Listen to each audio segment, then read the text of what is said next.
people in the chat. Sorry about that. Hi guys. I'm just gonna wait to make sure it's propagating.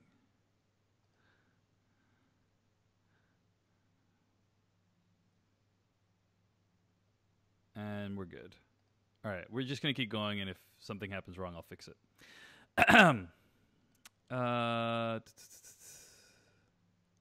Yep, it's good. Okay. All right, John. A couple of the things to cover before we get to the episode. One of them is I wanted to give a shout out to the gentleman who designed the art for the show this season. Right, we did a redesign of our logo. It's all red and gold, and it's very striking, and we've gotten a lot of compliments on it. And I wanted to just give a shout out to wikirascals.com, wikirascals.com, WIKI-rascals.com, who has designed artwork for many of our shows, right, Joanna? Mm-hmm. He did our Decoding Westworld, our Peaks TV podcast for Twin Peaks, which is currently running right now, and several. He did Storm of Spoilers as well, right? So Gen Pop. yeah, Gem Pop, a lot of R.I.P. a lot of shows. Very talented guy. His real name is Gustavo. And just wanted to acknowledge him and thank him for all of his hard work over the years, and especially this season. And he has his own Game of Thrones podcast this season. Oh, that's right. So so you might want to check it out. He took the first step you have to take when you're going to make a pop culture podcast, which is that he found a Dave to podcast with. Right. That's always been the secret to my success. Find a Dave. And so he's got a Dave. So it's Gustavo and Dave. And you should go check their podcast out. The podcast is called Valar Podharis. Yeah, Valar which is great. Podharis, All Men Must Pod at valarpodharis.com. Yeah. So great title as well. It's a great show too. Yeah. So wanted to give Gustavo a shout out. Finally, we got a bunch of emails from people, a lot of tweets from people asking how can you find old episodes of this podcast. I am working on a solution to get all the old podcasts up on the feed. In the meantime, if you go to GameOfThronesPodcast.com, you can page through the older episodes and find the older podcast that way. It's not ideal, but it's one way you can listen to it right now is go to GameOfThronesPodcast.com, go scroll all the way down, page back, and you can find the older episodes. But working on a way to get the older episodes up on the feed so you can just subscribe to them. But that is probably a post-season project. But it's within my grasp, Joanna. I can see it. I feel like it's almost I can taste it. Like a horde of Dothraki on the horizon. That's right. So anyway, so wanted to just let people know GameOfThronesPodcast.com. Now, we got a bunch of emails this week as well to acastofkings@gmail.com. And let's talk about one of them. This one comes in from Julia, who writes in from Chicago. Julia writes in, I wanted to know your opinion on Cersei as a villain. This topic came up during our viewing party this past week when we were discussing who is the worst villain on Game of Thrones. I said Cersei, hands down. My main argument for this is that all the other villains have redeemed themselves in some way, whereas Cersei hasn't. You discussed the redemption of Jaime in the last episode of the podcast, and you previously have discussed the Mountain's evolution and Theon/Reek's changes. These villains, while flawed, to put it nicely, have acted outside of themselves and to great risk and sacrifice. Those acts make them more dimensional and thus not as bad as Cersei. My friends push back saying she has the love of her children as her motivation, but that doesn't ring as true because she's still insular in her sacrifice, yada yada yada. Ultimately, my friends concluded, as have a few others on the internet, that Cersei is that much more vile because she's a female, and that she's never given any redeeming qualities, or hers aren't as valid because she's a female. My question is, do you agree? And if so, is this an oversight, and our inherent sexism prevents us from seeing her as complex and perhaps forgivable character, or is this intentional by the writers, Martin or Benioff and Weiss, to shed light on the sexism? Or is she really just the worst? I was hoping you'd help me think about this. To be honest, I think my friends are heartless and have forgotten about all the unforgivable things she's done, but maybe I am still bitter about Lady. Either way, I'd love to hear what you think. Love the show. Thank you for the work you put into my entertainment. That's from Julia from Chicago, who writes into acastofkings@gmail.com. What do you think, Joanna? Who's the worst villain, and is Cersei that person? Worst living villain on the show is probably Right. Cersei, right? Oh, first thing, two things really quickly. One, Julia said, I think she said something about like the evolution of the mountain. I believe she meant the hound, which is a mistake I always make myself. Oh, And good then call out. the other thing is, I too am still bitter about Lady the direwolf that Cersei basically had killed. So, I feel Julia on that. In terms of sexism or how we approach Cersei, it's funny because the depiction of Cersei in the show is actually much more sympathetic than it was in the books. So she's given a lot more, like there's that whole backstory where she lost a baby that she had with Robert, or she talks about how much in the show in season 1, she talks about how she loved Robert so much. Sort of until she realized he would never not love Lyanna, and then or never love her, only love Lyanna, and then she got sort of embittered about it, and a number of other things. They gave some of her bad actions to Joffrey in the show, so basically they sort of like the show sort of dimensionalized and softened Cersei to a certain degree, which I know some book readers didn't like. I do like, because I'm always for sort of complicating these things and challenging people to sympathize with, or at least find some common ground with someone who is so villainous. And so when we have Cersei's walk of shame Right. in season 5, I think that's just one of the most brilliant things in the books and in the show is, here's this person that you've grown accustomed to hating, and then you're just sort of in this very vulnerable place with her. And I think that's really interesting storytelling. And then, to have her harden even further, and probably definitely go even more villainous after her walk. But you have a hard time fully blaming her given some of the things that have happened to her. I find her a very compelling character, and then it's enhanced by the fact that Lena Headey sort of portrays her. I don't know about sexism. I think sexism, or at least, I know that there are some people who are just like, and I don't think Julia is this person, but there are some people who are just like, Cersei's evil, end of sentence. And maybe some sexism comes into play in that regard. But and then the last thing I'll say before I'm interested to hear your response is, I've been thinking a lot recently about George R. R. Martin's original outline for the series, which sort of leaked online a couple years ago. No spoilers for this, because this particular aspect is long past, but originally it was supposed to be Jaime who was sort of the main villain of the piece. And he, like, after Joffrey died, Jaime kills everyone in his way to the throne, and Jaime sits on the throne. That seems to be the role that's been given to Cersei. And so I think that's interesting. That Cersei has taken on that position, at least on the show. And yeah, so curious about your thoughts. I think the call out of the shame walk is a great one, and I think that in the past she definitely has been an extremely sympathetic character. I mean, season 1, all the conversations she had with Robert and being trapped in that loveless marriage, she was extremely sympathetic. And when she took her revenge on all the people around her, even though she's super evil, I mean, Joffrey was a true villain back then, but I really felt for her. I felt like a lot of her actions were extremely understandable. So I kind of disagree with the premise that she has, like, between all the things we've just talked about, season 1 stuff, walk of shame, like all that stuff, I think there's been a lot to portray her as sympathetic in the show. So I think she is a complex villain, and I don't think she is the worst, like, villain of the whole thing. I mean, I think, like, probably the worst villain is Ramsay Bolton, because he feels pretty one-dimensional, right? Like, I didn't feel like... I guess it depends how you define worst. Right. Do you mean like most villainous, or well, in every way, most villainous, and also poorly developed? I think. Yeah. I thought the performance was great. Yeah, but not a knock on the performance. Yeah, not a knock on the performance, but it's just like he's like a comic book villain. He's so evil. He's so evil. Even Joffrey had his youth as an excuse for his actions. Ramsay is just a psychopath. And so that's probably the villain that I think is worst, both in terms of morally and in terms of, like, how they're portrayed in the show. Someone in the chat room just brought up the Night King as sort of like the personification of evil, and they didn't necessarily say personification. I did, but I even have the word trouble with the word personification because the Night King is just not a character.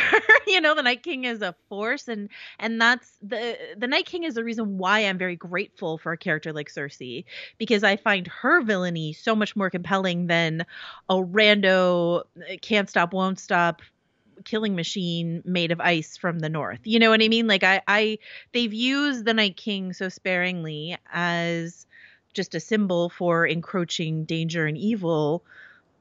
I don't know how George R. R. Martin is going to handle the White Walkers, the others from the north. I don't know if he wants to make like them any more multidimensional than they are in the show. But in the show, despite the fact that the Night King was once a human, was turned into a monster by the Children of the Forest, like he is not a character with any kind of dimensionality. And I find, we'll talk about this a little more in this episode, but I find conflicts between, I don't know, characters that you can both see their point of view. That's rare these days with Cersei, but I find a character like Cersei so much more interesting than something like the Night King. So. We're both in complete agreement. Yep.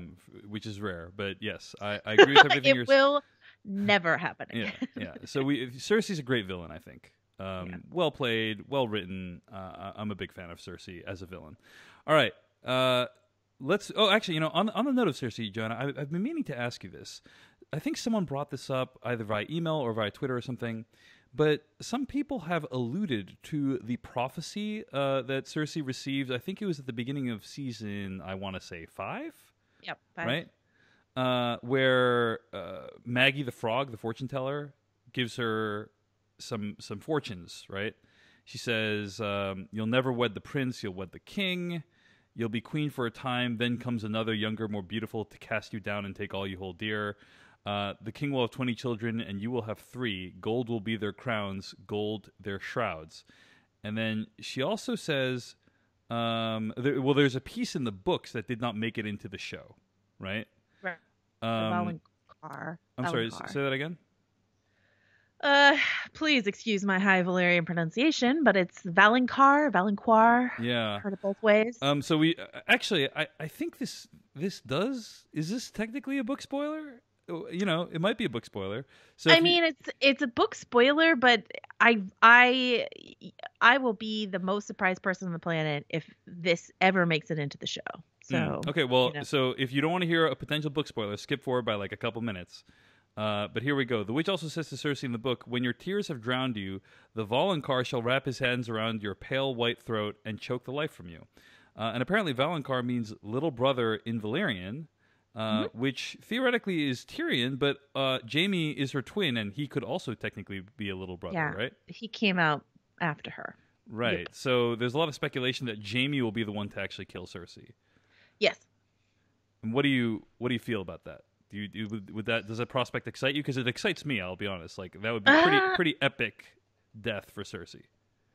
Yeah. Well, I guess the problem is that those of us who are book readers and book theorists have been sitting with this for like years and years and years. This expectation that either Tyrion or Jaime, but probably Jaime because that's more poetic, will kill Cersei. So I don't know if excited is the word because it's like it's so expected to me at this point. But what I'm more excited about that I think the show has been hinting at between Bronn in season 5 and Olenna last week is that it'll be something more like mutually assured destruction. I feel like they will kill each other in the end. Wow. And that really interests me. Well, I mean, Joanna, you're assuming that Jaime survives this week's episode. So let's not get ahead of ourselves. Anyway, let's get to this episode, Joanna Robinson. Cast of Kings for Season 7 of Game of Thrones, Episode 4. The Spoils of War. This one was written by Benioff and Weiss, and it was directed by Matt Shakman. Now, if you know that name, it's because that person has directed over 40 episodes of It's Always Sunny in Philadelphia. He's also directed some other television shows like Fargo. Very talented guy, but I will confess, when I first saw that Matt Shakman was directing some Game of Thrones, I thought to myself, oh, this must be one of those dialogue-heavy episodes, right? I think I speculated when the director list came out. I was like, maybe it'll be some sort of wacky hijinks at Old Town with Sam and Right, the Maesters. Maybe. Well, a bottle episode. He did direct a technically virtuosic episode of It's Always Sunny in Philadelphia called Charlie Work, and a huge fan of that episode. Very well executed. So yeah, but you're right. Maybe bottle episode. Maybe something like really like contained within like a few tiny locations. Mostly just dialogue. Hopefully some comedy. Maybe we're looking at some comedy here. So we'll see. We'll see. There was some comedy in this episode, but yeah. Indeed. Well, in towards the beginning of this episode, we see Cersei meeting with Tycho from the Iron Bank. And he is very impressed that she is ready to pay back her debt so soon with all the money that they took from Highgarden. And Tycho says she's even more efficient than Tywin. Like, Tywin got stuff done. Cersei's getting stuff done even quicker. And she, in an early episode of this podcast, Joanna, I speculated that we would never see that big floor mural ever again. I was wrong. We saw it for another like 30 seconds this episode. But the production designer's like, do you know how long this took us? Yeah. You're gonna put it in every shot you could put it in. Exactly. Yeah. And so she alludes to the fact that she might need some shoring up of her troops, especially because as Jamie said a couple episodes ago, like you control you have at most 3 of the 7 kingdoms. But slowly, they're starting to take some of them back. Things seem to be turning Cersei's way. They have all this gold. Everything seems to be going well for Cersei at this point, right? But you write here in the show notes, Qyburn has made overtures to the Golden Company, and Tycho says the bank will likely back her in that venture. Can you say a little bit more about this? Yeah, the Golden Company is a group of mercenaries in Essos, and like Dario Naharis belonged to a group of mercenaries in Essos, so there are a bunch of them banging around. But the Golden Company specifically are made up mostly of exiled Westerosi lords or fighters and their descendants, and so Jorah Mormont, for example, was a member of the Golden Company before he went into service with Daenerys, and they're excellent fighting men. They've never broken a deal and stuff like that, but there still is like a little bit of it's slightly low déclassé to hire mercenaries. In I think season 3, Davos suggests to Stannis that they hired the Golden Company, and Stannis is like, sell swords, never.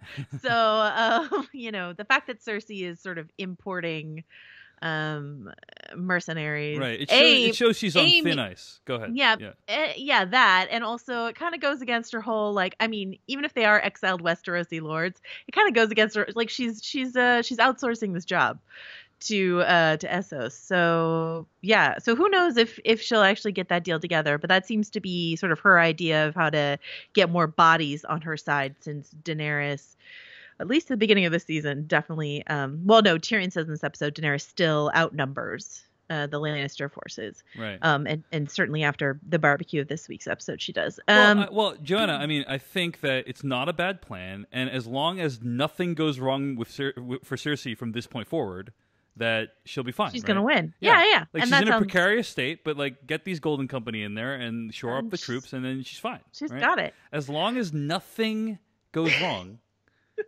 then it's all set. You mean like as long as all of the loot that she just got from Highgarden makes it back in through the walls? As long as all the food they took from Highgarden to protect their force, to like reinforce the troops, as long as that all makes it back, she'll be fine. She's fine. Yeah, it's totally fine. It's totally fine. I wanted to mention risky move, but yeah. Okay. Anyway, sorry. Go ahead. I wanted to mention one quick thing about Cersei. I wrote this kind of silly post last week about the length of her hair, because this is something I don't know if we've talked about it on this show, but people bring it up a lot when they get worried about timeline and time passing. And I just wanted to bring it up really quickly right now because it kind of relates to the email Julia wrote us in terms of producer Brian Cogman has said that Cersei's short hair is a choice. And that's why we see all these handmaidens in King's Landing sort of copying her choice.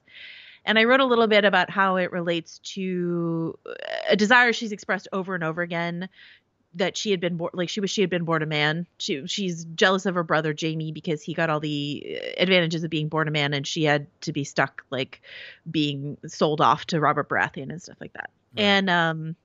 And so this is sort of, you see it in how she's dressing. She's dressing it. You know, Michelle Clapton, the costume designer, has talked about how she's dressing her to look more like Tywin and like Jamie, and she's got her short hair. So this is part, you know, I don't know if it goes, you know, ties back into Julia's question about gender identity and Cersei, but some people in the chat room were asking about it, and that is definitely like something to consider when considering the current state of Cersei. So, and you know what's interesting is in this episode, Tycho Nastara says, he doubles down on his thing that he said last week about like, oh ho ho, your father's daughter, you know, and this week he's basically like, you're better than Tywin, because Tywin, you know, I was always impressed with how Tywin sort of managed to deal with the debt situation in the Lannisters, but you outmatched him. And I think a lot of book readers are a little mad about that, because the message of books 4 and 5 in George R. R. Martin's series is like, you're watching Cersei unravel, and what's meant to be very clear is that she's not her father's daughter. Like she is, but she cannot be the next Tywin.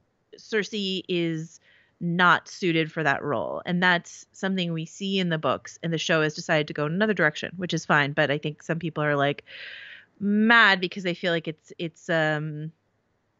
disrespectful to the Tywin Lannister legacy. I don't mind it personally, but yeah. And I guess as someone who hasn't read the books, it is nice to see when someone's descendants are able to surpass them. You know, so yeah, sure. I'm on board with it. All right, let's move on to Winterfell. At Winterfell, Littlefinger meets with Bran and gives him the Valyrian steel dagger. You know, I thought there was a bunch of cool moments that resulted from this action, Joanna, but it did seem odd to me that Littlefinger was giving, like, what was the motivation there? It's crazy. He probably had some long game he was playing, right? Like, as Sansa indicates later on, like, he wouldn't give this to you unless he expected something in return, or, you know, like he's going to expect something in return. But anyway, gives him this and says like, hey, you know, a lot of the things that have happened, all the atrocities that have been following your family, a lot of it started with his dagger, and he is very right about that, right? You know, Bran was pushed out of a castle, and then theoretically, like, we don't know who gave the dagger to someone to kill Bran, but it was probably Littlefinger, right? Do you have a theory on that? It's actually probably Joffrey. Ah, I see. Okay. Per the books. I mean, I guess that's a book spoiler, but I feel like at this point, yeah, we're like 6 years past that. Yeah. But right around the same, like that action is what caused Catelyn Stark to go to King's Landing, right?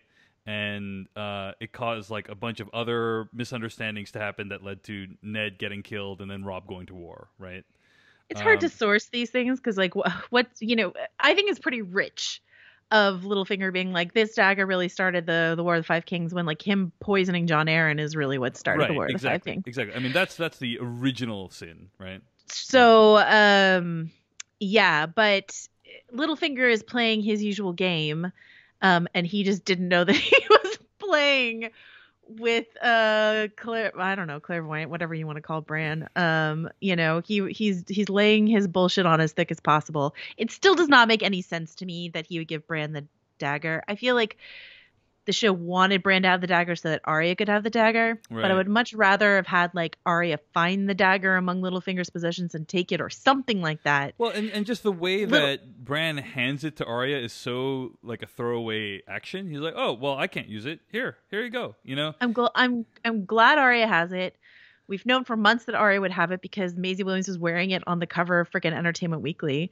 So like that was a weird little spoiler that they accidentally let out. But yeah, the transfer of dagger to Arya was not super well handled. I don't mind Arya having the dagger. I just think it's weird that Bran is an intermediary. It makes no sense to me that Littlefinger, who is so good or has been so good at playing this game, would be like, "Hey kid, It's your Uncle Peter. Want a dagger? Want to see a dead guy? Want to see a dead guy? Want to see this dagger that almost killed you? Like, that's a crazy thing to do. Yeah. So it is by any standards an insane decision. It makes no sense. So I think we just have to like forget about it because it makes no sense. But then first of all, I sense that there was a callback to, or not a callback, a reference to Blade Runner in the script when. Oh yeah, you've seen things I can't imagine, or something you've like seen that. Things like men wouldn't believe, right? Which is like a reference to Rutger Hauer's speech at the end. Tears in the Rain. Tears in the Rain monologue, right, where he says, "I've seen things you people wouldn't believe," right? So that's the first of several performances I'm going to give you today, Joanna. Oh, I cannot wait. So, yeah, I thought it was a reference to the Tears in the Rain speech, but, who knows? I mean, it rang that way to me as well. Yeah. So I don't know if it's intentional or just sort of like one of those phrases that just creeps into your writing. I mean, I could see myself doing that. I don't know. Right. So, anyway, he mentioned something about chaos, and then Bran, like, I love just close up on Bran's face, and he looks straight at him, and he says, "Chaos is a ladder." Right? Now, for those who don't remember, this is a reference to a Littlefinger speech from, I want to say season 3, right? Yep. And I'm going to now perform this monologue for you. He says, I'm not going to do the accent, though. Damn it. Chaos isn't a pit. Chaos is a ladder. Many who try to climb it fail and never get to try again. The fall breaks them. And some are given a chance to climb. They refuse. They cling to the realm or the gods or love. Illusions. Only the ladder is real. The climb is all there is. Oh my! I hope you could hear that. That's amazing.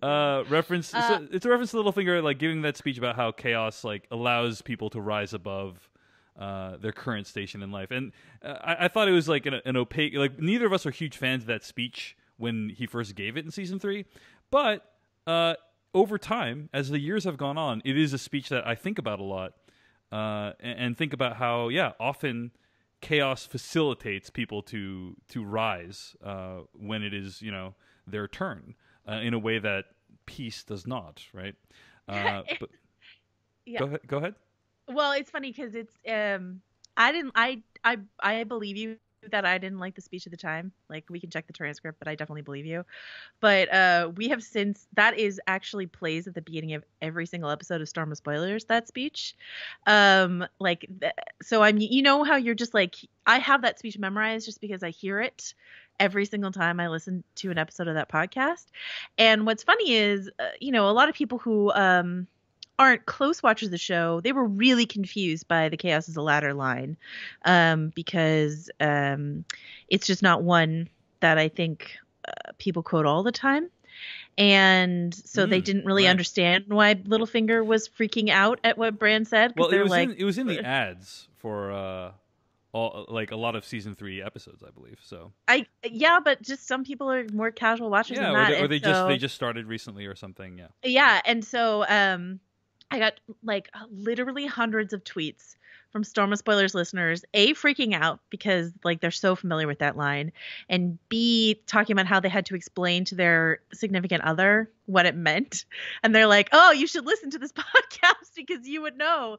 So it was a really funny that was the callback that they chose. But it's a really good callback because before he gives that whole chaos isn't a pit, chaos is a ladder speech to Varys, if you watch that whole extended scene, that is Littlefinger actually kind of uncharacteristically being his most confessional. He's kind of bragging to Varys. He brags to Varys about handing Roz over to Joffrey, which is a repulsive thing that he did. He brags about blocking Varys's plans to marry Sansa to Loras Tyrell, which is something Varys was doing kind of in a protective way for Sansa, and Littlefinger blocked that. And he kind of brags about the fact that he wouldn't be stuck with Lysa Arryn for long, so basically kind of implying that he would kill her. So I feel like when Littlefinger hears that chaos is a ladder, he has that freaked out moment of like, oh shit, this kid is quoting back to me something I said in a private conversation. That means if he can see that, he can see anything. But also, oh shit, what else did I say in that conversation that this kid might now know? See, And I know you keep saying like Littlefinger's freaking out, and I agree with you that his mind is doing backflips at that moment. But I like that his face barely betrays it. Like I think you as like, or not you, we as an audience members are like reading in what Littlefinger is thinking at that moment. But I love how it basically is completely unfazed. Like Littlefinger is the one character who that doesn't freak out, and it's because Joanna, he has envisioned every single possibility, including the possibility that Bran might be a psychic. But maybe not. Maybe he didn't see Arya coming.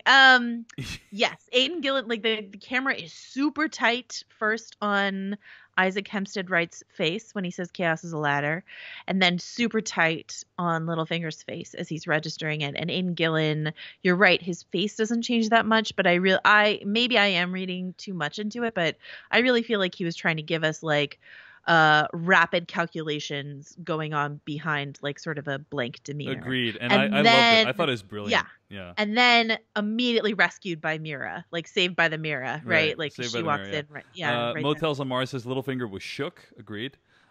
Wait, what says maybe Littlefinger was thinking, wait, did this kid talk to Varys? What the fuck, Varys? You're way more powerful than I realized. Those are both real possibilities. So Littlefinger leaves. Mira comes in, says goodbye to Bran. She's pretty pissed.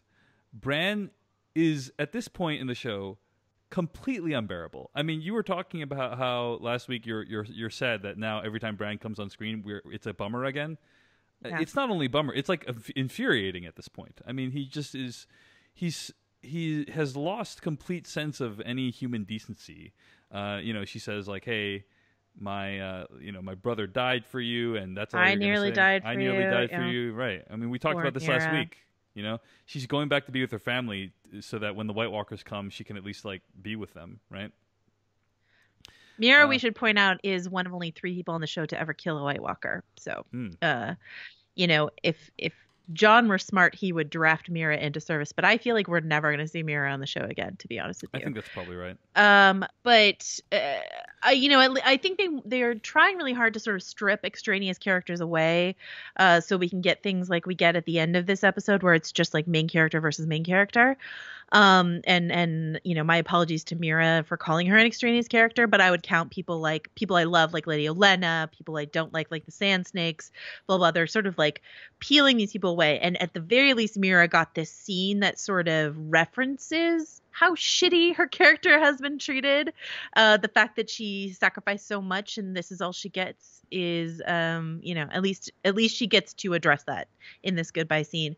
And, I think it's interesting when she says, and Bran doesn't really refute her when she says, you died in that cave. You know what I mean? She's not saying it's like a shitty accusatory thing. It's just like a sad, like, you're not Bran anymore, which is weird to me because this feels like, an in-between season decision they made, because I don't feel like Bran was this detached when he left the cave at the end of last season. Right. And I also don't feel like Max von Sydow as a Three-Eyed Raven was this detached. Yeah, like he was not this obtuse. He was not as dickish as Bran is being right now. Yeah. Or at least just like holy and I don't understand your human ways. So I don't know. I'm sure there will be a reason for it in the end. But right now, but Dave Gonzalez brought this really interesting thing on the Storm of Spoilers podcast about Bran's function in the show, which is like, because of Bran's particular set of skills, which is knowing everything, but not understanding everything and only referencing things kind of like accidentally or, at random. That means that Bran is like a ticking exposition bomb that the show can deploy at any time, right? Like that any time Bran can drop some knowledge, like who Jon Snow's parents are or what Littlefinger did in the past or like whatever it is. But then also not like he doesn't necessarily like he could be talking to someone and not blurt out what happened because maybe he hasn't accessed that at that moment because the show doesn't need him to. So it's both very clever, but also kind of cheap. cheap, a little cheap, and also just sad because I feel like Isaac Hempstead Wright. I think I said this last week, but I just feel like he did such a good job, especially in those Stark flashbacks last season. Of like, I really enjoyed watching him as a more mature performer. And really seeing Bran feel like the connection to his family. He did such a good job with that performance last year. So to see him as a complete android is just, it's so sad. Here's another question, Joanna. We've had a lot of talks about who is going to reveal the true lineage of Jon Snow. And we've just assumed it's Bran. But there is one other person alive who has that information, potentially, right? And that is Howland Reed, who is the only other person at the Tower of Joy along with Ned Stark that day. Right. Is Howland Reed still alive in the show? Do we know? Yes. Okay. Mira's dad, right? Yeah, he's definitely alive in the books. Book readers have been expecting him to show up on the show for years. And book readers have been expecting him to show up in the book for years with the knowledge of Jon Snow's parentage. Because this has been like a long time thing of people who are like, who else was at the Tower of Joy? It was Howland Reed. Howland Reed has the information. He's going to be the one to show up to tell everyone. He hasn't showed up in the books yet in the present. And I don't think we're ever going to get him on the show. I don't know that, but I think that they're not going to use Howland in that way in the show. Yeah, so. I think that's, it's just, just throwing it out there. Throwing it out there as a possibility. All right. Arya shows up to Winterfell. Very emotional return. She has a confrontation with guards. There is a confusing moment where they say, the Lady of Winterfell, or Lady Stark, is in charge of Winterfell. And she says, which Lady Stark? Yeah. We got an email asking, like, why did she ask that? Because she knows Kat is dead. So the only other person that could be referring to is Sansa? Like, does she maybe think, I don't know, Bran got married. Yeah, Bran got married. Who knows? Yeah. I mean, it's unclear what Arya knows and what she doesn't know. Right. You know what I mean? Like, Arya has been abroad and didn't know that Jon was king in the North until, Hot Pie told her and stuff like that. Right. So, and Maester Luwin and Sir Roderick, she didn't know that they were dead. She thought they were alive and stuff like that. So, I guess maybe Bran got married. Maybe Rickon got married. Oh, yeah. She doesn't know that Rickon's dead yet. Yeah, maybe Talisa's still alive. Like, I don't know, so, right. Yeah. But yeah, anyway. Yeah, so she has a funny banter with the guards. It's a callback to season 1. She's, Arya is forever destined to show up at gates of things and then be told that she doesn't belong inside. So season 1, that happened at King's Landing. Season 4, you right here in the show notes, season 4, I don't remember that one. What happened there? She goes to the Eyrie with the Hound, and when she gets there, they're like, Lysa Arryn just died. Sansa's on the other side of that gate, right. But she didn't know it at the time, and she just turns around and walks away. So, when I was writing about this episode, I was like, if this were a different season, like, maybe Arya would have walked away here, and we would have been like, again. But right. Nevertheless, she persisted, and she got into the courtyard. Indeed. So. And you right here, she gives them the slip. So apparently the show notes are inspired by like Miller's Crossing dialogue. Is the slip is the slip a common is the slip a common phrasing that people use these days? I don't know. It's a great expression. Anyway, she gives them the slip, but Sansa says she knows where to find her, and they meet in the Stark crypt by Ned's statue. Joanna Robinson, did you cry? No. You did not cry? I got emotional. I don't know if I cried, but I got pretty emotional. I think this is the best reunion they've done on the show. I'll say that. You mean even better than Bran's like lifelessly not hugging Sansa back last week or something? I mean, I thought that was going to be pretty hard to top, but then they topped it. No. A couple things I want to say. First of all, I loved the Winterfell guards, and that to me, that was our Matt Shackman comedy moment. I thought those guys were great. Yeah, it was very good. And Brian Cogman said that they filmed that scene the day after the election, which felt like a mood brightener to them because they felt like they needed it. And yeah, so I want to say that. Oh, and then the other thing is in the crypt. Someone else brought this up to me. I did not think of this, but I can't remember who it was. I apologize. But they were like, that moment in the crypt by Ned's statue would be a great moment. Okay. In the Battle of the Bastards, Jon says to lay Rickon's body near Ned's in the crypt. So they were standing right next to like Rickon's, you know, final resting place as well. So that would have been a nice place for Sansa to be like, Bran's home. Also, Rickon's home too. He's right there. R.I.P. Rickon. But nobody mentions it. No one ever cares or thinks about Rickon. It's almost like Rickon is almost like a non-character of the type that you referred to earlier in the show. Yeah, he's such a Mira. Anyway, I did like that they referenced the fact that statue of Ned Stark looks nothing like Sean Bean. It's been bothering me. Yeah, and they explicitly pointed out. And then you realize, oh yeah, they don't have like a smartphone technology. You can't text a photo of Ned Stark to the statue carver. Yeah, the statue of Lysa Stark. Lyanna Stark. Thank you. Lyanna Stark looks nothing like the actress they got to play her. So, that's the thing. Anyway, I loved this scene. And the reason I say it's the best reunion, better even than Bran and Sansa, is the shared history that we've seen between Arya and Sansa on the screen. Right.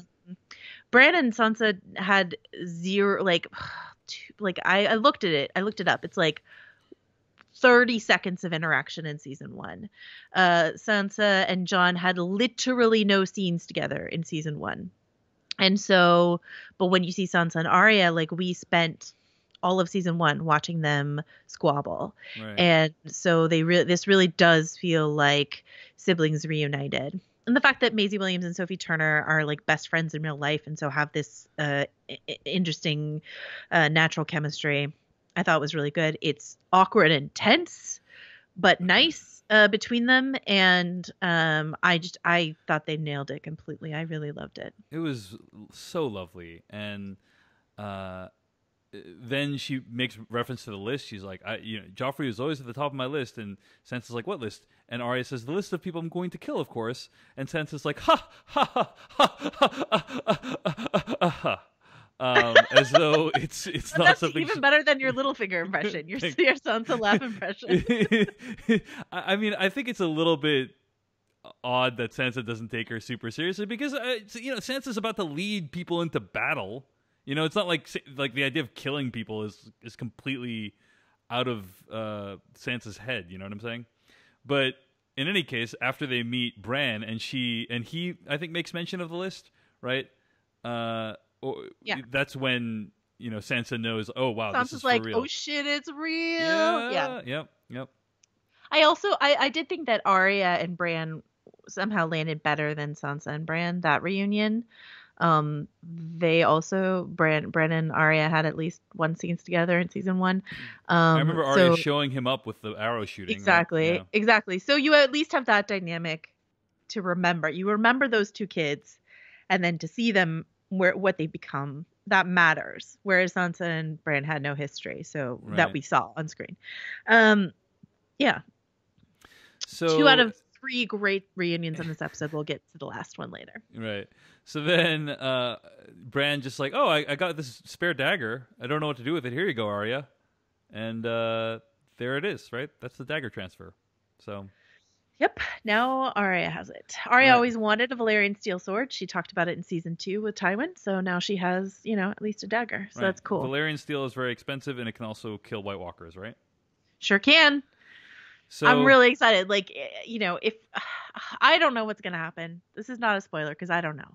But if Arya survives through to the final season, and if Arya gets to fight in the battle with her cousin Jon, and if Arya is just like running around knifing White Walkers with the Valyrian steel dagger, it's gonna be great. It's gonna be great. Yeah, it's gonna be awesome. Yeah. So Arya shows up to spar with Brienne in the Winterfell courtyard, and this isn't the first time these characters have met before.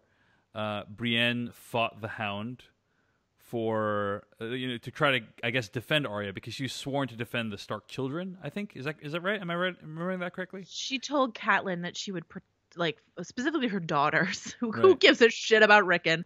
That she would specifically find and protect her daughters Arya and Sansa, and she failed twice. And then she finally got Sansa, and now Arya's home. And there's that great moment where Pod is like, basically Catelyn would be happy. And then he like calls Brienne "milady," and like for the first time ever, Brienne lets him. And like Pod may not be any better at sparring after 3 seasons of training with Brienne, but he has like worn her down in other ways. And it's wonderful. She says like, "I did nothing," which my reaction was, "Yeah, I think technically you're right, Brienne. You didn't do anything." But showed up in season 6. She showed up in season 6 right when she waited for that candle. Right. She got distracted by killing Stannis, but then she showed up for Sansa in the woods and saved her from Ramsay Stocks. So yeah. she gets credit. True enough.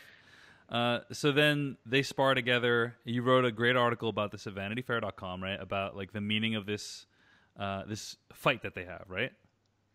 Yes. Yes. Would you like to give us a taste of what your insights were in that article? Well, I felt like, I felt like what they were trying to do was show us something I've been thinking about a lot, is the way in which the Stark children were raised by other people since their parents died so early. And, this is true of Bran, who was, like babysat by Jojen and Osha and eventually the Three-Eyed Raven.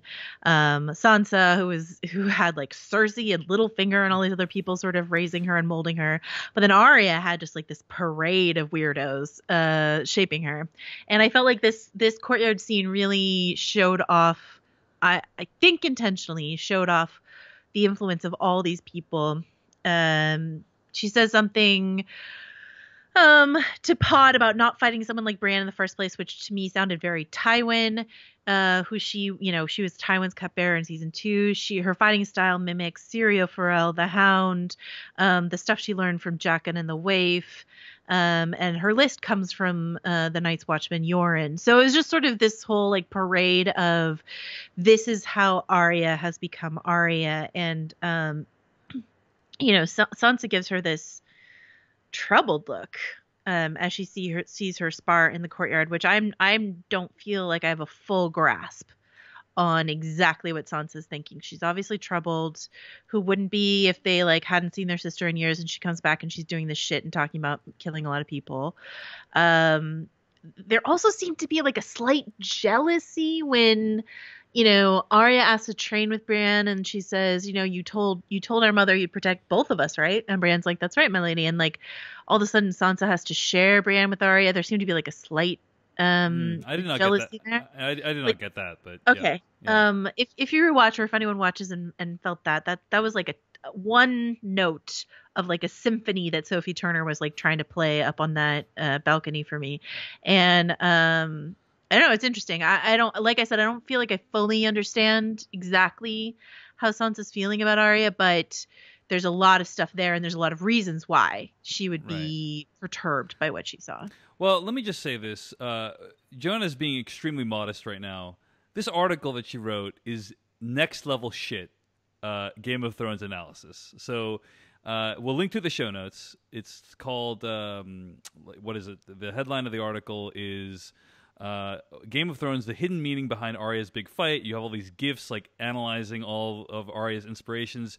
I don't know that I don't know that it is what the producers intended, but I feel like this is a very strong case that it is. And so I would recommend anyone check out this article. In any case, it's a great fight. I can't remember the last time we've seen Arya that happy, right? Oh, I haven't seen her smile that way. Maybe when she killed Walder Frey, but like. I don't know when she. No, you're forgetting about the uplifting effect of Ed Sheeran. Oh, you're right. You're right. But yeah, I mean, and like Brienne and Arya both seem to understand that they're like kind of equals, which like it takes work to shoot a fight between a 7-foot-tall woman, and a 3-foot-tall woman, and make it seem like an equal fight. I'm exaggerating the dimensions, of course, but you know what I mean. Like, oh, it's so good. It's an awesome little scene, and seeing like them both exhilarated by the battle, it's awesome. So and Maisie, I mean, we saw Arya, played by Maisie Williams, get the shit beat out of her over and over again in the House of Black and White, and we saw her like staff fight a little. We've seen her sort of water dancing training by herself, but I don't think we've seen her do this kind of full on swashbuckle fight. And in season 1 she was to still be in training, so I don't think we've ever seen this from her. Maisie Williams looks exquisite. Like we've seen Gwendolyn Christie hack and smash, and Right. she looks great, but like just the way that Arya is like whirling and darting, and because usually she's just owning dudes in like 5 seconds, right? She's usually like was it Maren Trant that she killed in she's like cutting his eyes out and killing him in like 10 seconds. Like it's not a fight. It's more Arya killing people. This is, it's a wonderful dance, wonderful ballet of sparring. And Joanna Robinson, like, you could end the episode right here. We're 25, 30 minutes into this 50-minute episode. Just end right there. Already one of the best episodes of Game of Thrones, right? Just stop right there. Already great episode of Game of Thrones. Like, super happy with everything that's happened so far. Like, I can turn off the TV. I'm happy for the night. But the episode goes on. More stuff happens. One or two more things. One or two more things happen. Dragonstone. Dany and Missandei discuss Grey Worm and the Unsullied and how the two of them said goodbye. And Missandei alludes to some of their activities together. But then Jon interrupts. And I just want to mention, as this scene is going on, there's these amazing rock striations in the background. Do you see this, right? Yeah. Like the whole setting, this whole beach setting is incredible. It looks amazing. Okay, anyway, sorry. So Jon interrupts to show Dany and Missandei what was in the cave. He and Sir Davos go into the cave with the ladies, and then we hear we see a ton of dragonglass and hear a new musical cue that we haven't heard before. So it might be alluding to kind of a new motif, a new theme, perhaps a love theme between Dany and Jon. That's my suspicion is this is the Daenerys and Jon Snow love theme, or it's the holy shit dragonglass love theme. The dragonglass, the holy shit dragonglass love theme. Yeah, exactly. I don't know. So someone in the chat just asked where that is filmed. It's the Zumaya Beach in Spain is where it's filmed. So there you go. Jon says, "I have one more thing to show you, Dany," and takes her back even further into the cave. Where he shows her cave paintings of the first... What? What's so funny? I don't know. You're basically like, John's like, hey, want to see my etchings? Yeah, well, I mean, it's all want very to come to my apartment and see my etchings? I have one other thing to show you. And she's like, won't you bend the knee, Jon? Right. As we're back here. Anyway, so he takes... He takes her back there, Joanna, shows her these cave paintings of the first men working with children of the forest to fight off the White Walkers. And I have to say, this scene is extraordinary, Joanna, because it is... I'm going to put this out there as I'm postulating this. This is the worst production value in Game of Thrones we've ever seen, juxtaposed with the best production value in Game of Thrones we've ever seen. This scene, the cave paintings look so prepared. awful. compared to like the brilliance. Someone on Twitter prepared me that you hated these cave paintings, so I'm here. Bathe me in your hate. I'm ready for it. I mean, I'm not the only one who's pointed this out. Like, there's like BuzzFeed articles or like meme roundup articles talking BuzzFeed, eh? No, sorry. I'm just saying a lot of people have pointed out. I respect you, right, for BuzzFeed, so I don't mean that. But a lot of people have pointed out that it looks like Jon could have just done this right before Dany entered the cave. That I do love. Like that a lot of people have floated that to me, which I love, because like, what better way to convince Daenerys that you're right than be like, Davos, do you have any chalk? Great. Let's get to etching. And do you have any blue chalk? Oh, this is really going to sell. The blue chalk is what's going to make the White Walkers really pop. It's so funny because I put that up on Twitter. I don't mean to keep referencing Brian Cogman, but he's so generous with like engaging with fans on Twitter that you actually get insight about things. And when I posted that, he's like, that literally just occurred to me too while I was watching the episode tonight. Brian Cogman, producer of Game of Thrones, is like, it does seem like Jon made those to convince Daenerys. Obviously, in the context of the show, he didn't. I thought the White Walkers looked pretty stupid, but I thought everything else looked like kind of fine. I've been referencing Owen Ellickson on Twitter. He's like one of my favorite Twitterers, and he does like these imagined dialogues. Between people. He used to do it during the election, but now he does it for Game of Thrones. And he says he's like, first man number one, like these are the first men. He's like, first man number one, I want to draw the sea. First man number two, nope, blue is just for the eyes so that they pop. By the way, popping's an idea I just invented, which I just love. They had blue eyes for some reason. It's like so ridiculous. Anyway. Joshua Grohl in the chat is objecting to me combining chalk and etching when clearly they are two different art forms. I do apologize. Yes. I was going to bring this up to you, Joanna, but thank you. Something we shouldn't. Well, and someone else. Well, actually, who was it? Motels on Mars. Well, actually, me and said they played the new John and Danny Love theme last episode too. So I'll have to go back and listen for that. Someone else in the chat room thinks that it's the same theme that they used to play for John and Egret. I highly doubt that, but maybe it is like very close. So someone with a better ear than I have will have to let me know sort of about those musical motifs. But we should mention, of course, that John has had experience with attractive ladies in caves before.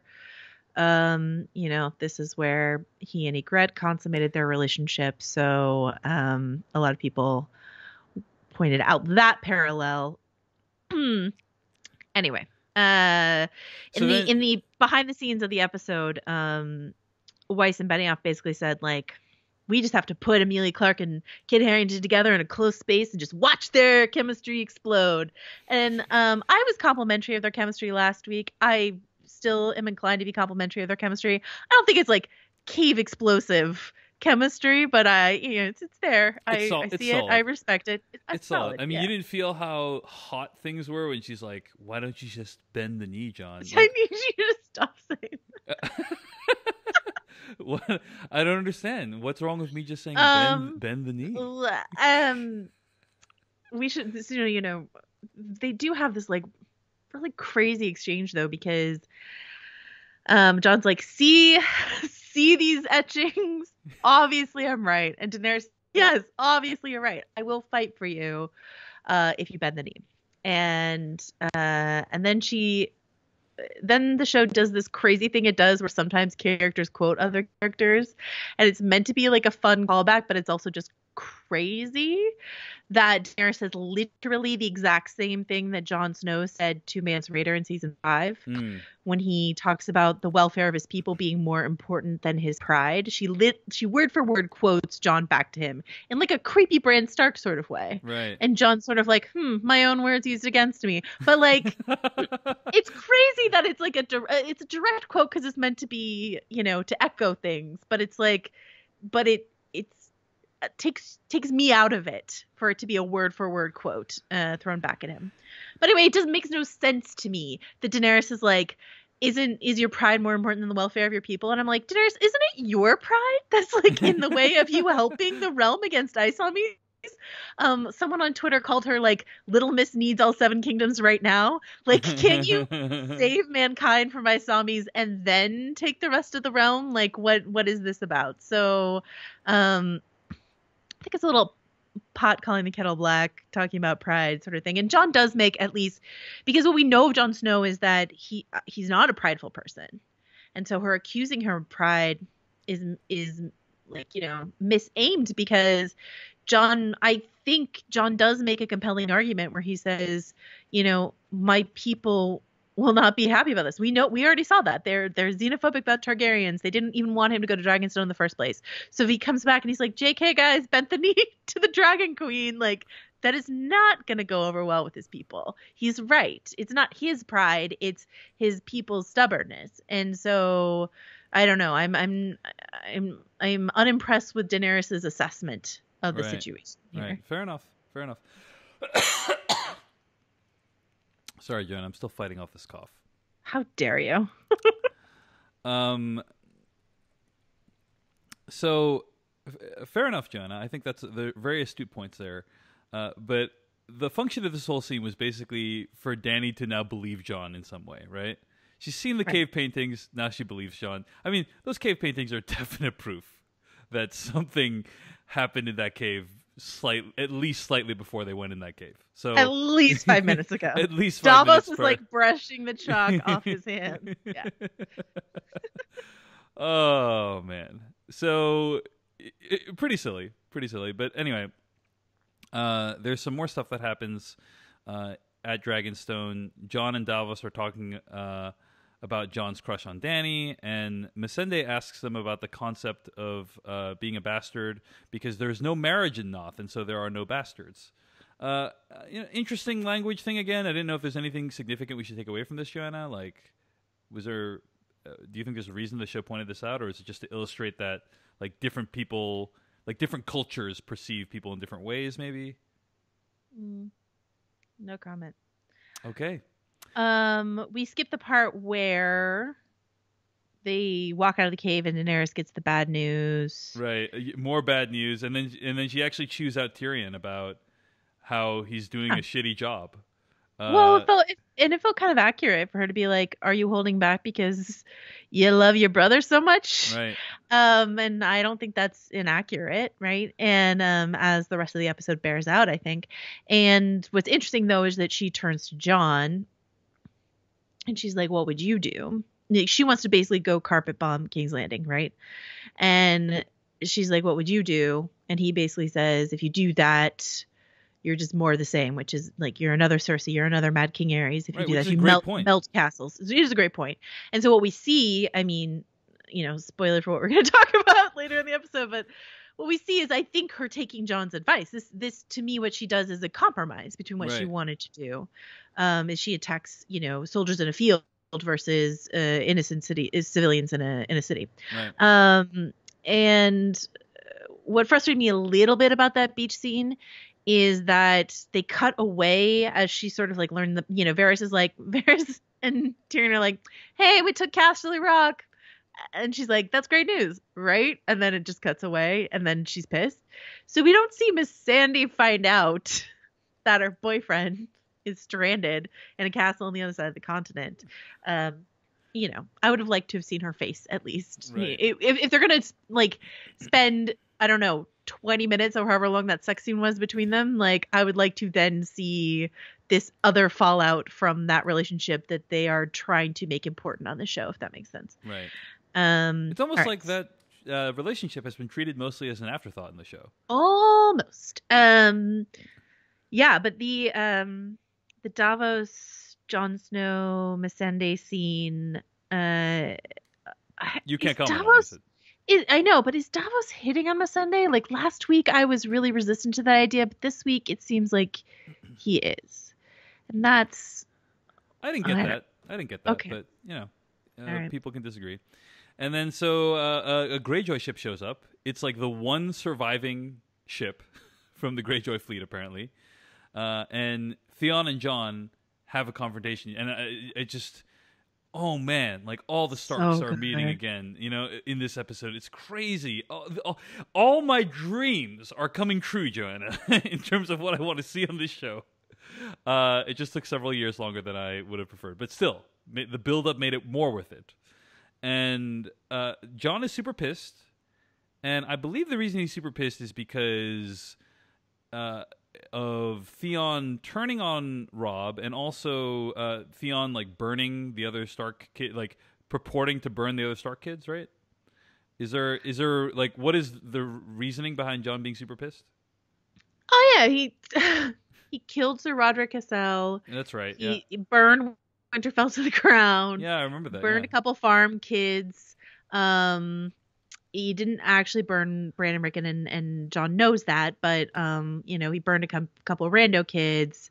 So, for all of that, betrayed Robb. For all of that, he should hate Theon, but because Theon rescued Sansa, like, he gets a reprieve. I think in an episode full of great performances, I genuinely think that Alfie Allen has the best performance of this episode. He has very little to say. He's just like, Jon, I didn't know you'd be here. Sense okay? Very little.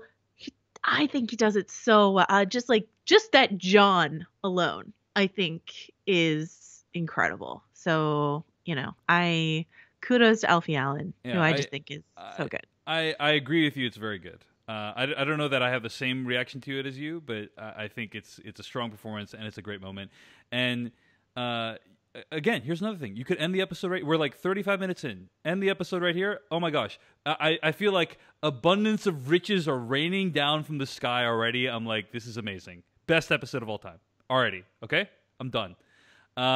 Then Theon says, where's the queen? The queen's gone. Where's the queen? Cut to, for some reason, Bronn and Jaime in the middle of the field. Now, usually when someone says, where's the queen? You cut someplace. You're showing where the queen's going to be. So I'm thinking to myself... Yeah. So I'm thinking to myself, what's up with this? Why is there a conversation going on here? And so they have a little dialogue, and there's some actually like pretty decent expositional dialogue, right, about how, oh well, we got all the gold into King's Landing, so that's all done, but we haven't gotten the food all in there yet, right? Good old Lord Randall Exposition Tarly. Yes, exactly. Who's given a lot of this heavy lifting to do. But yeah, basically, I mean, there was a scene with them earlier in the episode. Basically, what we know is that they're on a long wagon trail, that they've collected all the food from the Reach, which is, the area around Highgarden. And the gold is made into the walls of King's Landing, but not all the food has. Some of the we don't know how much of the food has gone in. We know not all of it has.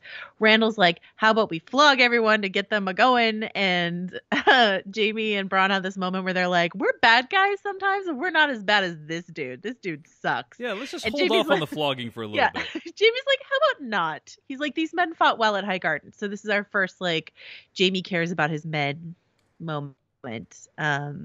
That he's a good general. He cares about his men. Yeah. They're good fighting men. And then we see that more specifically directed at Randall's son, Dickon, who not only has been recast by a different actor since last season, but has gotten a completely different personality this season, where he's actually kind of a nice guy, whereas last season he was a terrible, snotty bully who was an asshole to Sam. So new actor, new personality. This Dickon is a nice kid who has an unfortunate name and didn't like killing those Tyrell men at Highgarden because they're longtime allies. So, yeah. Joanna, do you mind if we take a pause? I just need to get some water. Sure, of course. Just give me a minute. Thank you.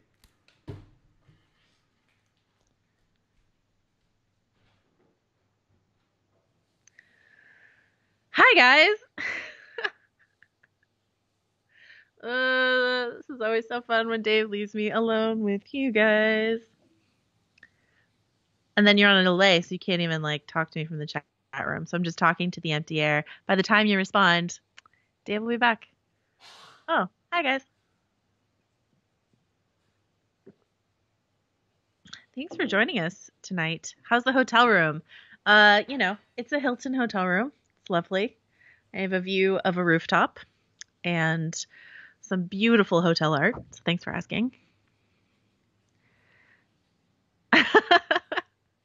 Yes, these special moments in the chat. Please allow me to show you the etchings that are in my hotel room.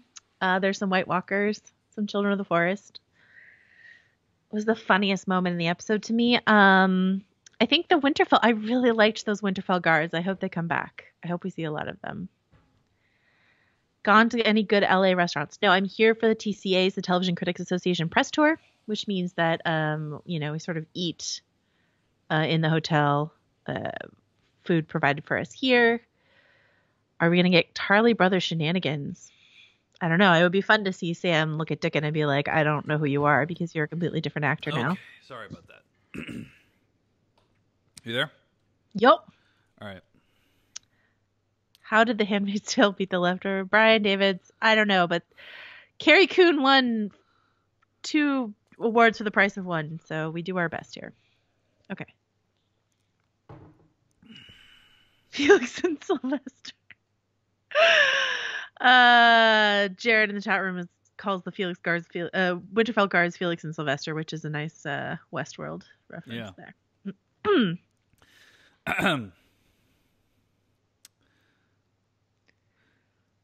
So right after that exchange, Braun starts to hear hoofbeats, and this part is incredible because there's so much buildup. We hear the hoofbeats for so long before we see them, and so I just watched Dunkirk in movie theaters. Right, great film by Christopher Nolan. I saw that movie twice, and the score is actually extremely similar. It's this kind of like ambient build. You know, like you hear like it almost sounds like just like a single like a continuous note that like is building on itself. And it was very like a similar situation in Dunkirk where these people who are trapped in this small area and then they're completely overwhelmed. Same thing here too, and they both used not only like kind of the same setup, but also it felt to me like the same musical techniques as well.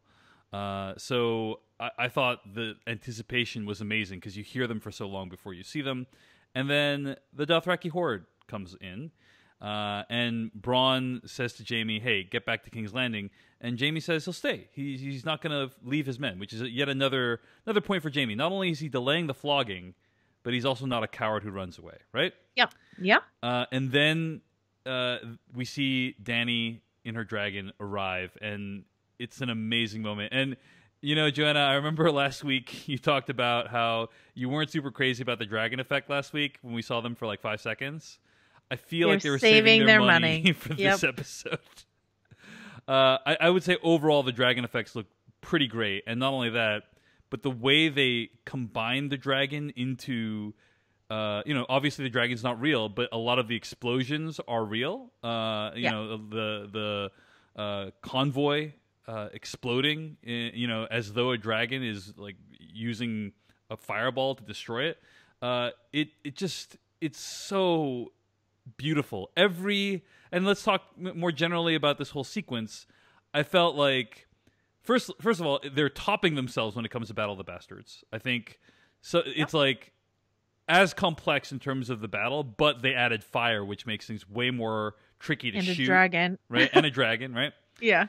And it just is, and also like the filming techniques. You know, HBO has a great behind the scenes documentary about this. Yes, which I watched today. Yeah, it was great, and it shows that they use all kinds of techniques to achieve what you saw in the episode, including a cable cam that moves the camera at about 70 miles per hour, which is really fast. And you feel like all those shots of the Dothraki riding in when you feel like you're right there with the action, that's like the camera on either like attached to a truck or a dune buggy or on a cable cam moving super fast. There's also a very high-speed drone that they used to film this. And it looks and feels incredible. Every 5 seconds there was something that was epic. Like there, you know, I remember in season 1 of the show, they had so little money that they couldn't even show battle. Like sometimes they would just show aftermath of battles, right? Yeah. Like that was Tyrion gets knocked out, and then he's like, "What did I miss?" Yeah. Or you know, in season 2, they build to this big explosion, right? Of Blackwater Bay with a wildfire or whatever, and they would often build to this one big moment. This battle felt like it had 15 of those big moments, right? Like any individual sequence from this battle sequence felt like it could have been the climax of a previous season's battle sequence. Yeah. So I was absolutely blown away by it. But I know, your like/dislike for battle sequences has been, mixed in the past. Well documented. It has been well documented, yeah. So what did you think of this? I love a battle sequence when I am really emotionally invested. So Hard Home remains one of my favorite episodes ever. I loved this, except for one quibble, which we will talk about at the very end. But I thought this was incredible. The special effects were amazing. In that behind the scenes, featurette that they did, a couple things stand out. One was in the trailers for season 7. My favorite shot was these stunt riders, these Dothraki stunt riders, where they're doing like what one of my Storm of Spoilers co-hosts called horse parkour. They're stunt riding, they're standing up on their horses, and in the behind the scenes featurette you see how that was done by actual stunt riders with this like special stirrups that they built, and you see them practicing like in their jeans and sweatshirts on the back of these like horses, and it just looks amazing. And you know, it's just I mean that you know, the dragon looked incredible. Every second of the dragon looked incredible. But those Dothraki like getting up on their horses, that to me, that took my breath entirely away. I loved it. It's like every 5 seconds they're throwing some. Oh, you've never seen this before? Here's another thing you've never seen before. Here's another thing. Here's another thing. Anyway, sorry. Go ahead. Yeah. And then but what I thought was most interesting, you know, which I had already felt but was glad to have confirmed from Matt Shackman, the director, is that, you know, he felt, you know, he and the writers felt that it's very important to ground a battle in a point of view. And so often that point of view has been Kit Harington's Jon Snow, which has been problematic for me sometimes because I don't find Jon Snow to be the deepest character we have in the cast. I loved Hardhome, but Battle for Castle Blask and Battle of the Bastards, not my favorite. This point of view is Jaime, and I am a sucker for Jaime Lannister. So this battle worked much better on me. You're not going to have Emilia Clarke Daenerys' point of view because she's zooming around on a dragon. You're going to have the point of view on the ground. And a couple of the things that they said in the featurette was about how, you know, essentially Daenerys has brought this weapon that they've never seen, that Jaime Lannister has never seen. No one has ever seen on Westeros. So it's like seeing you know, we've long joked about the dragons being the weapons of mass destruction, but it truly is like seeing a chemical weapon that you've never seen deployed. And so there are these shots of these men turned to ash and just blowing away, and Jaime watching it. Like kind of nuclear, like a Pompeii or like some kind of nuclear explosion. Yeah, and so he's just watching like his entire world change because he's like, holy shit, I have been in so many battles. I don't know what to do here. What do I do here? Right. You know, you've got Bronn by his side, who's also a character that we're interested in, and you have what Game of Thrones is best at, and what we didn't have necessarily at Battle of the Bastards, or we had a little bit of Castle Black, is characters on both sides of the fight that you care about. And so then we all become Tyrion watching from the sidelines as we're like, well, we don't want Daenerys and Drogon to get hurt, but we don't want Bronn and Jaime to get hurt. So what the hell do we do in this battle? You know, and I really do feel like that's Game of Thrones at its best. Like, I was thinking back to season 1 when Catelyn Stark takes Tyrion Lannister hostage, and you're like, who do I root for here? Right. Or Blackwater to a lesser extent. Like we just met Davos, so we didn't care that much about him, but still it's like Davos on one side and Tyrion on another. So like that is always more interesting than like Nice Watchmen versus Ice Zombies, or, you know, what I fear season 8 is going to be, which is just like all of humanity against ice zombies. Like that sounds deeply boring to me. This was great. Just great. I loved it. Yes. Agreed completely. And by the way, we haven't talked about exactly where they are geographically, right? But my perception was they're kind of outside King's Landing. Is that?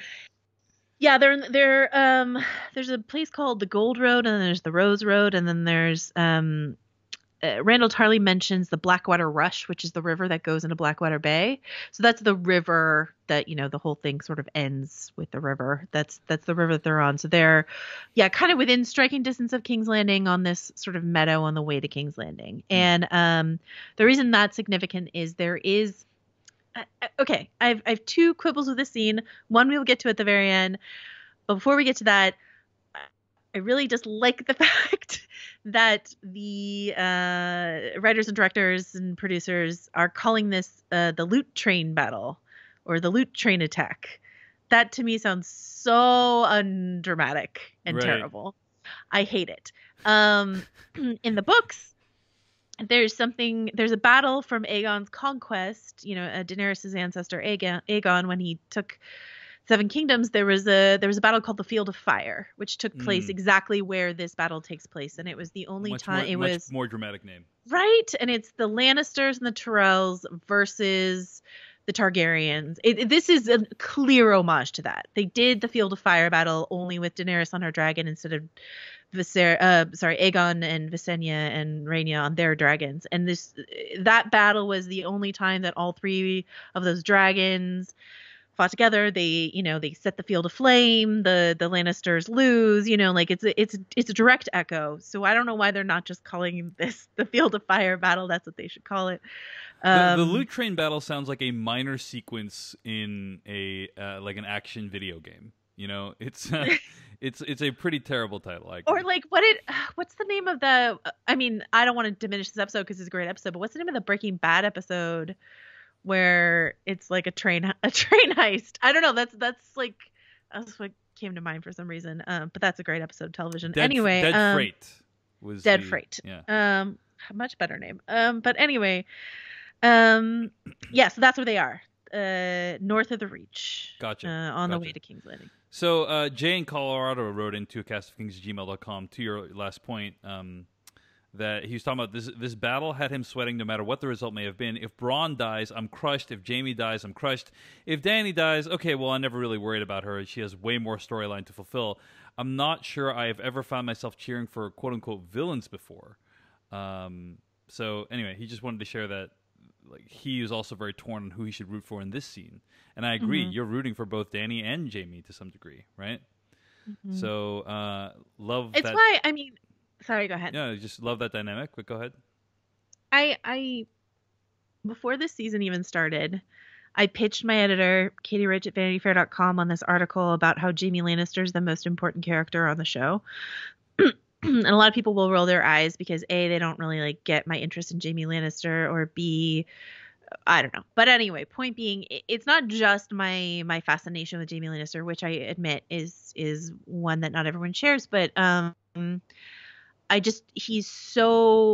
of wrote a version of that article last night because we'll talk about the ending of this episode of whether or not he's dead, but like I just don't think there's any way he's dead because he's so important to the show right now, because he does make this conflict between King's Landing and Team Targaryen so interesting, because Tyrion and Jaime love each other, and Jaime's the only character in King's Landing now that like the Tyrells are dead and Tommen's dead, and Cersei's gone like full villain, and then you've got like Qyburn in the Mountain. Like Jaime's the only one on that side.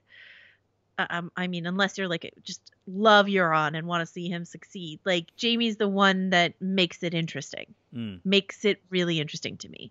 And so I think the show, I mean, if he survives, I don't think he's going to he can't stay in this position. But right now I feel like the show really needs him in this position to complicate the conflict and to make us all feel like Tyrion on the side of the battlefield and not know who to root for. And and I feel like this episode took full advantage of that until the ending, which I feel like was kind of a misstep. I feel like the ending was actually a big misstep. Yeah. So we'll get to that. Yeah. But anyway, Drogon and the Dothraki lay waste to the entire fleet of Lannister men. I mean, it's extremely likely that Ed Sheeran is among those who are completely destroyed in the battle, which I think completely redeems the show from earlier on, right? Do you say extremely likely? Yes. Yes, I think it's Ed almost Sheeran certain that Ed Sheeran's Ash, character is dead. Ash Sheeran, yeah. Ash Sheeran, very nice. Ed Ash Sheeran? Okay, anyway. I was just trying it out. Trying to punch up my joke. So, we're building on each other, Joanna. We're building. Okay? We're building a house of jokes. So let me say this. This is easily top 5 Game of Thrones episodes for me ever. Like of all time. Oh, wow. Of all time. Okay. Maybe top 3. I'm not sure. Just, my mind was so blown by this whole action sequence coming after like a bunch of awesome character work that happened earlier in the episode. So I got to have my cake and eat it too. Got to have both the nice drama and also a spectacular action sequence that showed us something new. One thing that they revealed in in the featurette is that they lit 20 men on fire at once, which is like apparently a record. And there's a reason you don't see that many men on fire on screen at the same time. It's because it's incredibly dangerous, because you need to be able to put all those men out at once, and so the safety requirements are very high. And you feel it. Like when you're watching it, you feel like, I don't feel like I've seen this many men on fire at the same time before. And so I think it's very, very successful on that front. But Joanna, so I'm saying all those things, those nice things about the episode to say I love the episode. It's amazing. But we do have some nits to pick. And one of the nits is, what is the point of carrying a massive dragon arrow if you're not going to have like a standard operating procedure for how you handle it? You know what I mean? Like, if they freaking have the dragon arrow with them, you'd think that they would say, hey, by the way, in case you see, like, break in case of dragon, you know? Like, you'd have men who are running to it versus, like, Braun just happening to, like, get to it because Jamie told him to. Do you know what I'm saying? Braun at least, like, looked like he had been trained on it. So, you know what I mean? Like, he knew how to operate it. So there was at least some training that happened, right? I guess, or you know, I think I hear you. There should have been a dedicated Scorpion attendant, I agree, specialist, and you know, but that didn't. I don't know. That didn't really bother me. Maybe I was just distracted by that red tracking shot on Braun as he ran to the Scorpion. Right. But, a listener to the show, Scott, said something to me in a message that I thought was kind of profound. He said, I attended a wilderness survival seminar many years ago, and one of the instructors said something that really stuck with me. If you pack all these gadgets in your backpack, but you haven't tested any of them or practiced their use, then what you're carrying around is not a tool for survival, but a totem for survival.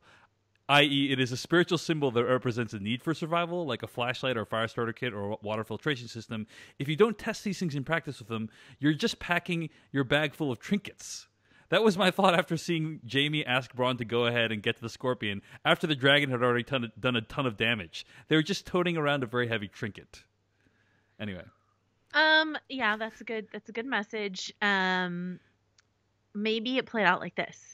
Jamie's like, we're going to go attack Ty Garden. And Cersei's like, why don't you bring the thing that Qyburn made? And he's like, I don't want to bring a huge crossbow. Fuck that thing. Everyone who watched the show made fun of it. Jamie Lannister, cannot even operate it because I only have one hand. I don't want to take it, Cersei. Cersei's like, take the Scorpion.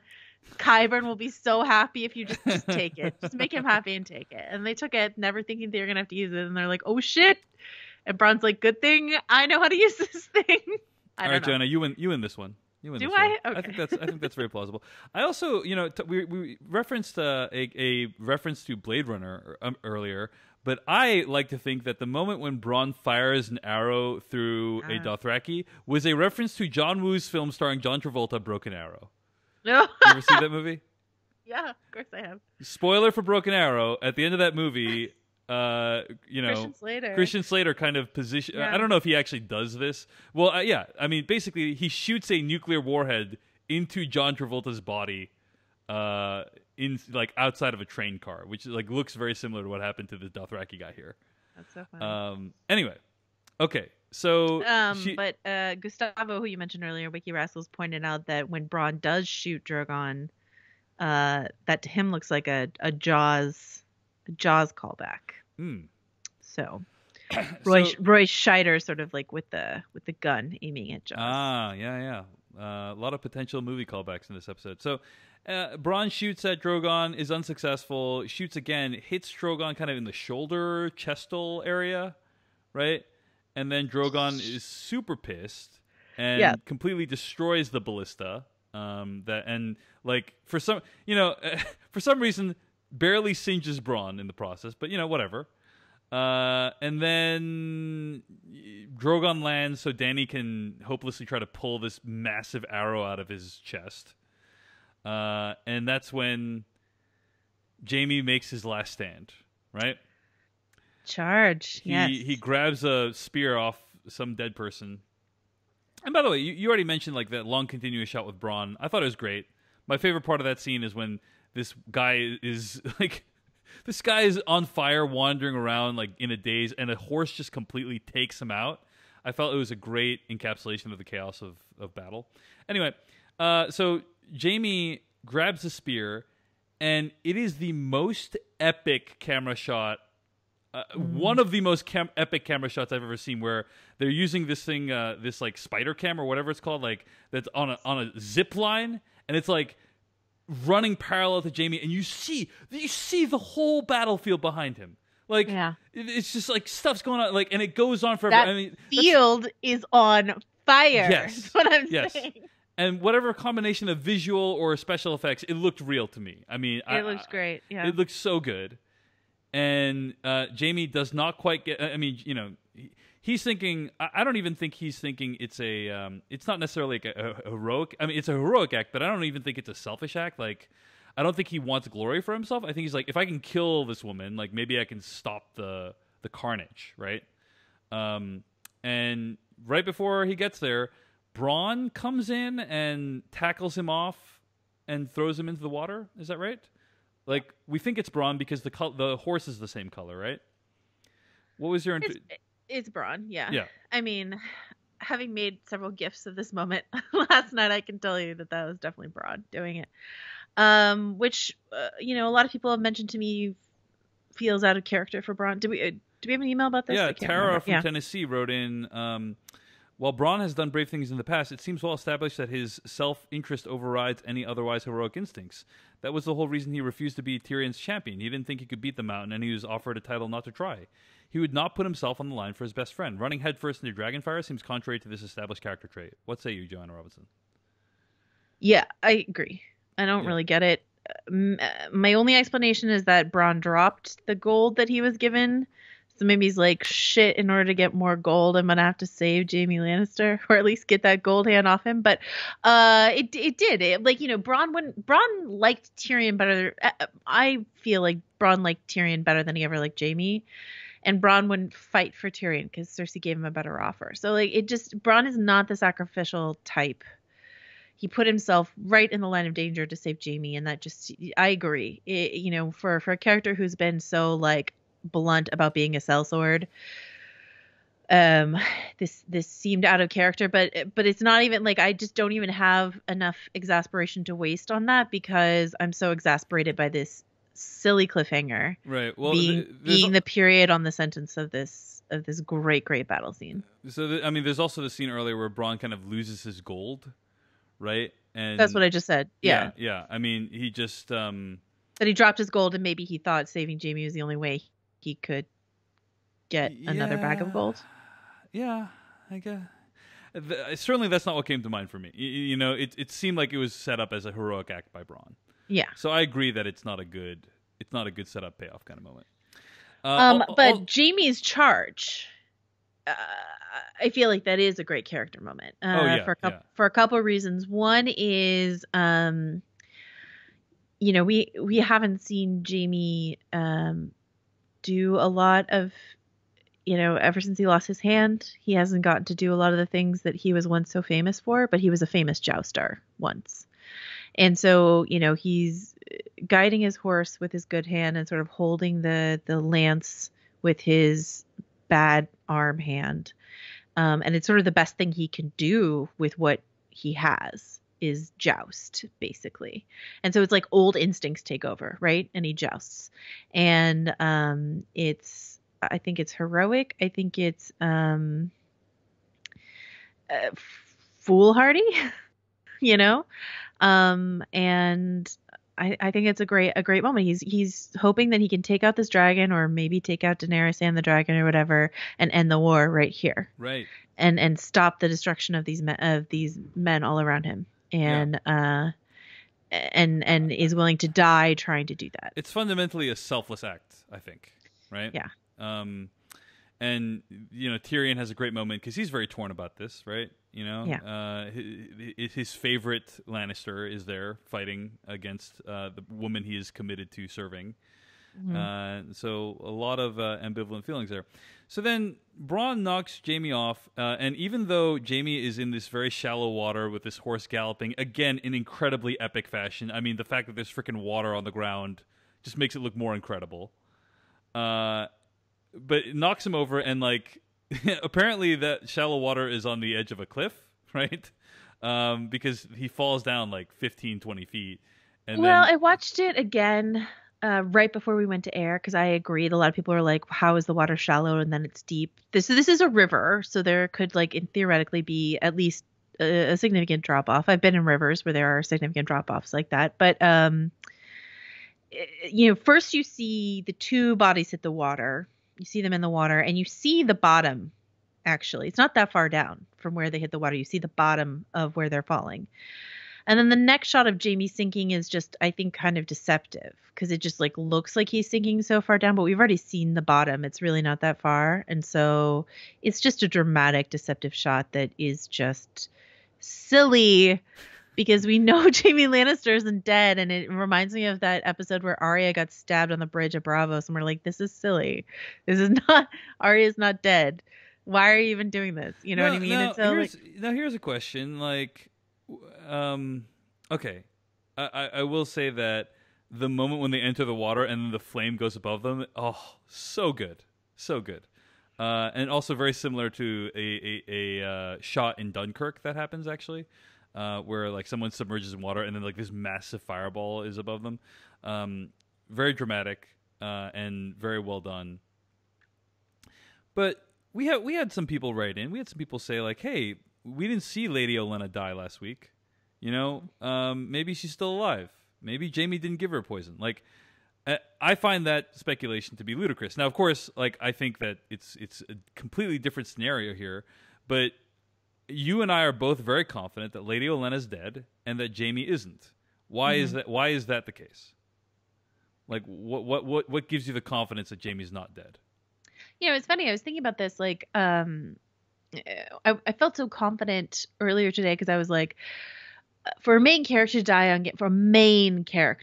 to die on Game of Thrones, and Nicola Coster-Waldau I think is like second build to Peter Dinklage at this point on Game of Thrones, whether fair or not he is. It needs to be really wrapped up in a character moment, and so I was like, this isn't enough of a character moment for Jamie. Jamie's not going to be like a casualty of war death in this way.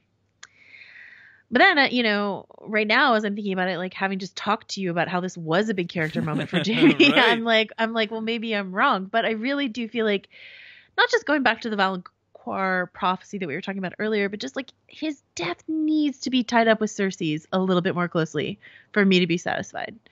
And I just don't feel like this stupid drowning cliffhanger is it. I don't know why they keep doing this.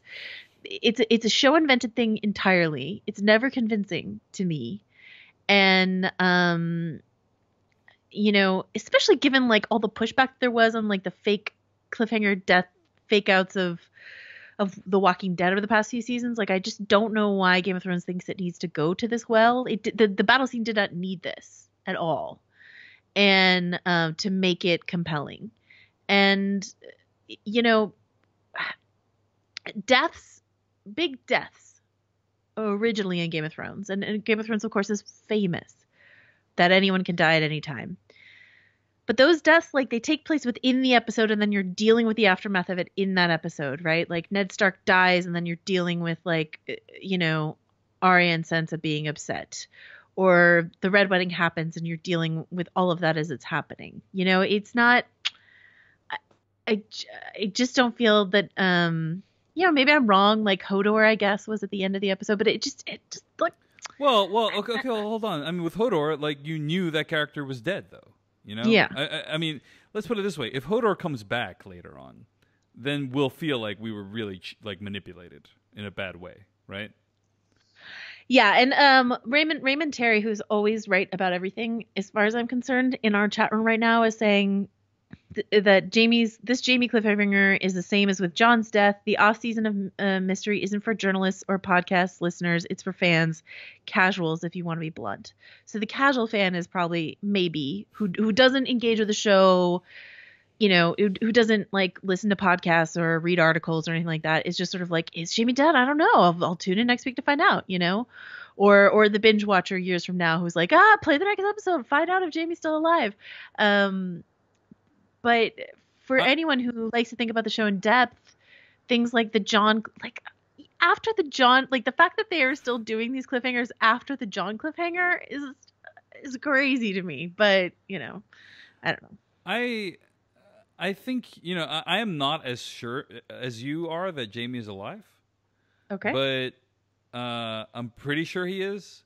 A lot of people pointed out, well, if you were going to kill Jamie in this episode, you would have had him die by fire in some spectacular fashion. You wouldn't have had him just knocked over and drowned under his armor. That feels like a very not a great death. And furthermore, I will say, even though I'm less sure of Jamie being alive, if he is alive, I'll be pretty pissed at that they ended it this way. So basically, what I'm saying is, I'm okay with them ending it like this if he's actually dead, because then that's like truly shocking and subversive and awesome. And I'm because of what the show's done in the past, it's earned enough credit for me that I'm willing to say, hey, maybe he is dead. But I don't think he's dead. I think you're right. And I think once we find out about it, I'll be pretty pissed next week. Like, I will share in your anger, but I'm not going to share in it until it's confirmed that he's alive. Do you know? Elias Mata in the chat room brings up a good point, which I did write about, which is this is an echo of when Tyrion was pulled overboard by the Stone Men in season 5, and then you see a very similar shot of him sinking down, and then it fades to black for a long time. But then immediately after, Tyrion wakes up on you think he's maybe dead for 2 seconds, and then he wakes up on the beach. It really does remind me more of that Arya stabbing in the bridge, which made no sense at the time, still doesn't. And I don't know. It's just I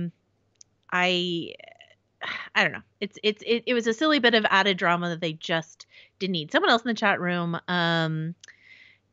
said, where is it? Oh, Zach Melchert says, I didn't even realize it was supposed to be a cliffhanger. Didn't even consider that he would have died there. So maybe some people are like not even thinking that Jamie's dead. But given the SEO hit I had on the Is Jamie Dead post I wrote last night, a lot of people thought he might be dead. So, and he's not in the trailer for next. I mean, I know we don't talk about trailers for next week. He's not in it. Is Jamie dead? Is Jamie Lannister dead? You are the first result on Google. Congratulations. Thank you.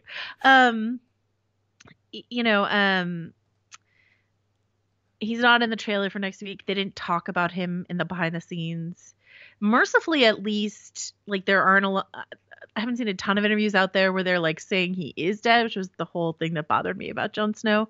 Anyway, whatever. I don't want to dwell on it too long because I really did love this episode. I really did love this battle scene. I think it was a misstep to have that thing right at the end, but up until then, freaking great. Just great stuff.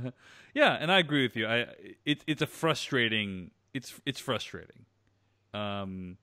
But it's like this amazing delicious sundae, like ice cream sundae that we've had, that like you get all the way to the bottom, the whole thing was delicious, and at the bottom you like, I don't know, bite into like a piece of sand or something. It's like, ooh, like wish it didn't have that piece of sand at the end, but everything else was amazing, Yeah. Here's my question. Yes. Do we think Jamie's gonna have to lose his golden hand in order to like get out of that water? Or I don't think the golden hand is that significant. I mean, it's heavy, man. If you were sinking, would you not ditch that hand? Yeah, probably. First thing that would go. Then my Lannister armor. And then I would emerge, reborn, baptized by fire, seeing the error of my ways. I don't know if that's what's gonna happen to Jamie, but every time I see that hand, I just think to myself, that is the show's way of solving the problem of not CGIing Jamie's hand. It's a book thing. It's not the show's fault. I'm sure the show's grateful that they don't have to put a green sock on Nicola Coster-Waldau all the time. I'm sure Nicola Coster-Waldau is really bored with putting his hand inside a gold thing all the time, but Joanna, I think that our level of discourse is rapidly declining as we're getting into like close to 2 hours for this podcast. So I think we should wrap it up soon. But okay. Overall, masterful episode. It's in top 3, top 5 for me. Is it for you? Is it up there, or is it lower down? I was talking to Neil Miller about this the other night, and he was like, Neil was like, maybe top 10. But he said maybe top 5, probably top 10, definitely top 15. I will agree with definitely top 15. probably top 10, but I really need to think about top 5. It's All right. probably in the top 10. But it's definitely like, okay, let me think about battle episodes. We've got Hardhome, Blackwater, Bastards, Castle Black. Um, There's that one that happened at the wall too, right? that's the Battle of Castle Black. Oh, okay, gotcha. Sorry. Um, and I don't know if we want to count the door as a battle. I guess not. Yeah. So I would say Hardhome is my favorite. I've always ranked Blackwater a second, but I think I would say Hardhome and then this one that is not called the Loot Train Attack. Yes. So as far as battles goes, it'd probably be my second favorite for sure. All right. Well, thanks for listening to this week's episode of A Cast of Kings. Joanna Robinson, where can people find more of your work on the internet this week? You can find me over on VanityFair.com. You can follow me on Twitter at Joe Wrote This. You can hear me talking about some spoilers and some not spoilers on Star Wars Spoilers podcast, or you can hear me talking about not Game of Thrones at all on the podcast Little Gold Men. Find all my stuff at davechen.net. Follow me on Twitter at DaveChensky. That's DaveChen, SKY. I host a film podcast called the /Filmcast at /Filmcast.com. And find more episodes of this podcast at GameOfThronesPodcast.com. Email us at acastofkings@gmail.com. Find us on Facebook and Twitter at acastofkings. And to take us out today, Blade Gear singing the song You Make Brooding Look Good. Is that like one of our longest episodes ever for the shortest episode ever of Game of Thrones? Yeah, I think that's right. So we're still broadcasting. If you want to say goodbye to everyone. Bye, guys. Goodbye. Thanks for tuning in. Appreciate you guys. All right. I'm exhausted. I'm going to go to bed.